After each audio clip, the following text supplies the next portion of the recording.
Hi hello everyone, ఎలా ఉన్నారు? అందరూ బాగున్నారా? నేనైతే ఈరోజు ఈ చిలక వీడియో చెప్తాను. దీనికోసం అయితే నేనైతే నా యూట్యూబ్ ఛానల్లో అయితే దీని వీడియోస్ అయితే చాలా ఎక్కువగానే పెట్టాను. ఇది ఇక్కడ లోకల్ది అయితే కాదు, కువైట్లో ఉన్న చిలక. మా సిస్టర్ వర్క్ చేసే వాళ్ళ ఇంట్లో ఉంటుంది అనమాట ఈ చిలక. దీనికి కాస్ట్ వచ్చే 55,000 60,000 అనుకోండి. మన ఇండియన్ రూపీస్లో అయితే 60,000 దాకా ఉంది. ఇదైతే దీని గొప్పదనం ఏంటంటే వెళ్ళిన ప్రతి ఒక్కరికి సలాం చెప్తుంది. తర్వాత మా సిస్టర్ని కూడా ఆయిషా ఆయిషా అని పిలుస్తూనే ఉంటుంది. ఇంకా దానికి మా సిస్టర్తో ఆడుకోవడమే పెద్ద పనిలా ఉంటుంది.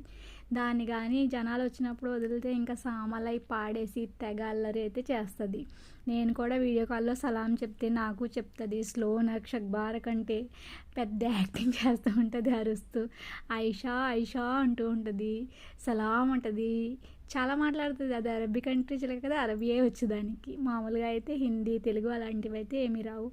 దీనికి ఫుడ్ అయితే జీడిపప్పు పిస్తా పప్పు అయితే బాగా తింటుంది. మార్నింగ్ టైం ఖుబూస్ అని వాళ్ళు బ్రేక్ఫాస్ట్ చేస్తారు కదా, అదే తింటుంది. రీసెంట్గా ఇది డ్యాన్స్ చేయడం మొదలుపెట్టిందంట. అదే మొన్న ఒకసారి వీడియో పెట్టాను, చూసారా ఫ్రెండ్స్ ఛానల్లో, ఇలా తరలోపుతూ అదిని. అయితే అది వాళ్ళ మేడం అయితే, ఈ మా సిస్టర్ వాళ్ళ మేడం అయితే 2,750 రూపాయలు పెట్టి కేక్ తెప్పించి కేక్ కటింగ్ చేయించి వాళ్ళ ఫ్యామిలీ మెంబర్స్ అందరినీ పిలిచి భోజనాలు పెట్టారంట. దీనికైతే మంచి డిమాండ్ ఉంది అక్కడైతే.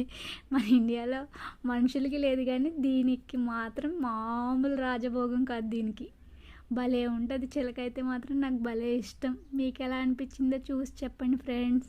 మీకు నచ్చిందా ఫ్రెండ్స్? కామెంట్లో కామెంట్ చేయండి. చూసారా, హాయ్ చెప్తుంది మీకు. దీనికి భలే ఆటలంటే భలే ఇష్టం అన్నమాట.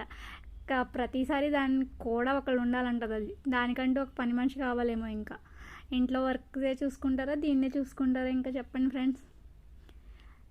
దీనికి టైంకి ఫుడ్ లేకపోయినా ఐషా అని పిలిచి మరీ పెట్టించుకుంటుంది అన్నమాట. భలే ముందుగా ఉంది కదా ఫ్రెండ్స్. కామెంట్ చేయండి, లైక్ చేయండి, సబ్స్క్రైబ్ చేసుకోండి నా ఛానల్ చూసిన ప్రతి ఒక్కళ్ళు. ఓకేనా ఫ్రెండ్స్? బాయ్.